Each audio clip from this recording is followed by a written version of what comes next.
O que será que realmente faz uma empresa inovar? A gente costuma olhar para o organograma, para os cargos, mas a verdade é que, muitas vezes, o verdadeiro poder está escondido. Ele está nas conexões que não aparecem no papel. É sobre isso que a gente vai falar, as tais capacidades dinâmicas. E vamos começar com uma pergunta que, olha, pode até ser um pouco incômoda. Aquele organograma todo bonitinho com as caixinhas e as linhas, será que ele está mais ajudando ou mais atrapalhando a inovação? Pois é, no mundo de hoje, essa estrutura formal pode acabar virando uma barreira invisível. E essa imagem aqui, ela diz tudo, né? A gente vive num ritmo de mudança maluco. E depender só dos processos formais é como tentar correr uma maratona usando uma ampulheta para marcar o tempo. Simplesmente não dá. A agilidade que o mercado pede não fica esperando. E essa lentidão toda nos leva direto para o coração do problema de muitas, mas muitas organizações. Aquela dependência de métodos que, convenhamos, já foram úteis um dia, mas hoje já não dão mais conta do recado. A realidade para muita liderança hoje é essa aqui, ó. É uma complexidade absurda. São tarefas, demandas, informações chegando de tudo que é lado. É um verdadeiro malabarismo para manter a operação rodando e, ao mesmo tempo, ter que pensar em como inovar. E é aí que está o pulo do gato. As ferramentas de gestão de sempre, sabe? Aquelas com papéis super definidos, hierarquia rígida, tudo no manual, elas já não são mais suficientes. Não é que sejam inúteis, claro que não. Mas sozinhas, elas não conseguem mais gerar a inovação que as empresas precisam para sobreviver. Então, para onde a gente olha? A resposta está fora do papel. É preciso começar a enxergar como as coisas realmente acontecem. Olhar para essas redes informais de pessoas. Porque é ali, na conversa do café, na ajuda rápida pelo chat, é ali que a verdadeira colaboração nasce. E a diferença, olha, é da água para o vinho. De um lado, a estrutura formal, hierarquia, processo, tudo certinho, quadradinho. Do outro, a rede informal, o mundo real, que funciona na base da confiança, na base do fala com o fulano que ele manja muito disso. É um mundo das interações que ninguém planejou, mas que resolvem tudo.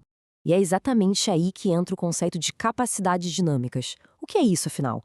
É basicamente a habilidade de uma empresa de sacar o que está mudando lá fora e se reorganizar por dentro na velocidade da luz.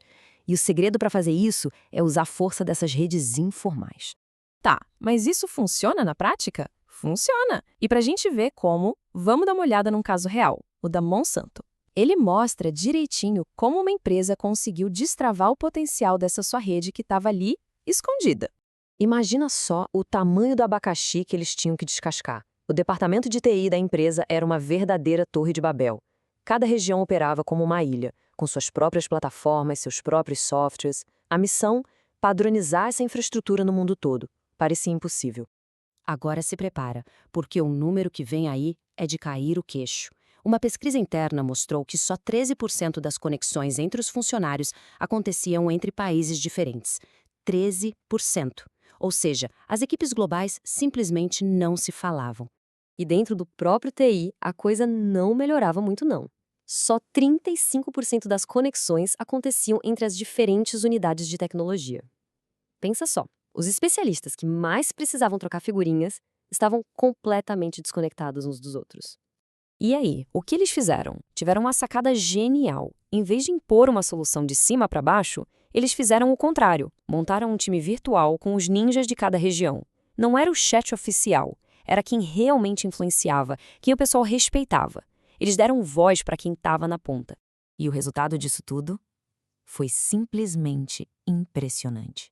Essa equipe não só conseguiu criar uma infraestrutura de TI global e padronizada, que era o que parecia impossível, como ainda usou a rede de contatos deles para fazer a novidade pegar rapidinho no mundo todo. Essa história da Monsanto é incrível e deixa lições bem claras. Então, vamos traduzir isso em 4 alavancas práticas que qualquer empresa pode usar para dar aquele gás na colaboração e na inovação.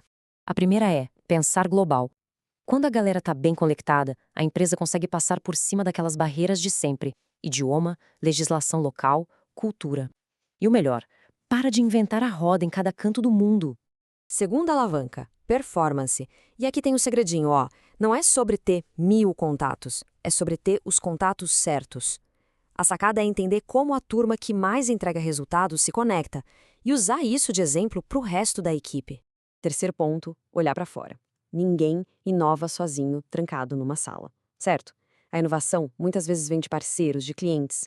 Então é fundamental entender como as equipes se conectam com esse mundo lá fora para garantir que as boas ideias entrem e saiam. E por último, a alavanca que pode até parecer estranha. Menos é mais. Isso mesmo que você ouviu. Colaborar demais também é um problema.